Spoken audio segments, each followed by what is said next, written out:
Digitalno, izjemno pomembno, kar potrjuje tudi koronski čas. Digitalno, izjemno pomembno tudi za regije, ki želijo izkoristiti globalne priložnosti in okrepiti svojo moč z lastnimi razvojnimi zmogljivostmi. V zadnjem času seveda so zelo pomembni digitalni mediji, ki jih včasih tudi imenujemo pametni, in v tej delavnici bomo osvetlili to področje, da bodo mesta, ki se želijo izpostavljati, tudi te kanale izkoristile. Kar pomeni dvig kakovosti življenja z uravnoteženim gospodarskim, družbenim in okoljskim razvojem po trajnostnih načelih, razvojno dohitevanje evropskih regij, zmanjšanje regionalnih razlik, mednarodno, medregionalno povezovanje in sodelovanje. Seveda smo imeli največji poudarek na digitalizaciji, ki pomaga tako lokalnemu prebivalstvu pri aktivnostih, ki jih lahko peljemo na podeželju, hkrati pa seveda tudi podpora obiskovalcem naše regije. To se pravi, največji poudarek smo v zaključku dali tudi turizmu, ker seveda si želimo, da je turizem tisti sektor, ki ga moramo predvsem sedaj po COVID-19 še bolj podpreti in pa seveda nadgraditi z tistimi aktivnostmi, ki bodo čim prej seveda prinašale pozitivne rezultate. Za občine, lokalne prebivalce, javne zavode, podjetja in nevladne organizacije pri razpisih, sofinanciranje idej na področju digitalizacije v mestih in na podeželju. In kako lahko vsak posameznik soustvarja gospodarske, družbene in okoljske rešitve, ki bodo razvijale regijo? V okviru projekta 24 mest želimo izpostaviti mesta kot blagovne znamke. In tukaj ni dovolj samo turistična ponudba, ki je nujna za to, ampak je treba to turistično ponudbo spraviti tudi do odjemalcev, do turistov, in tukaj nastopajo seveda podporni mehanizmi, kot so mediji, skozi katere potem nagovarjamo turiste. Pametne rešitve je mogoče najti povsod.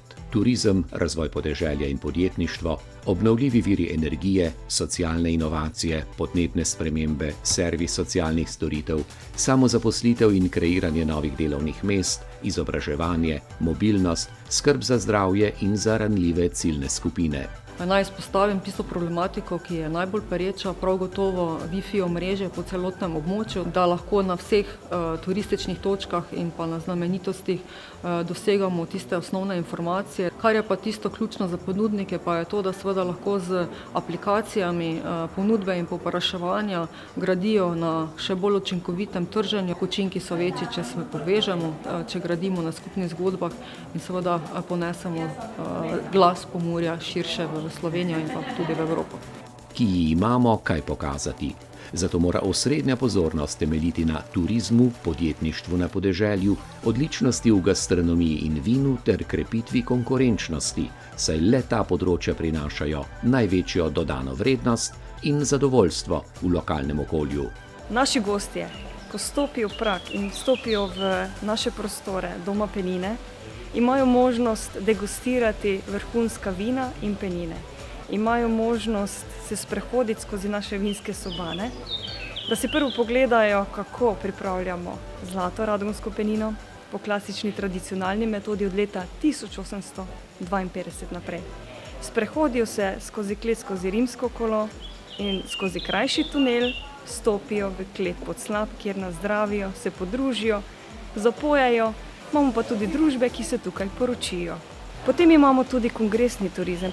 Pri nas v Domu Penine pa se zelo radi gostje ustavijo tudi, da se podružijo, da se spet vidijo, da malce kako besedo spregovorijo. V vsakem okolju živi aktivna skupina prebivalcev, ki lahko vodijo celotne procese pametnih vasi, kot jih je celotna skupnost predlagala za uresničevanje svoje vizije.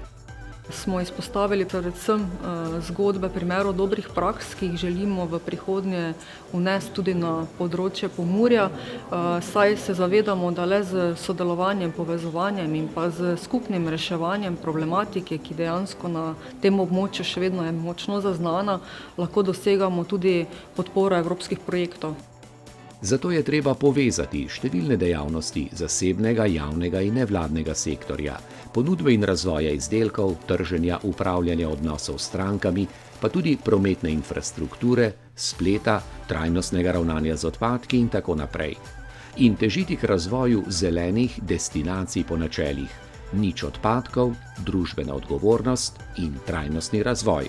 Prav vesela sem, da smo lahko danes tukaj pokazali, kako pomembno je povezanost in povezovanje med vsemi nami. In na ta način smo tudi združili moči in skozi kulinariko dokazali, da se da narediti marsikaj. In tako se je eden marsikaj rodil tudi na delavnici.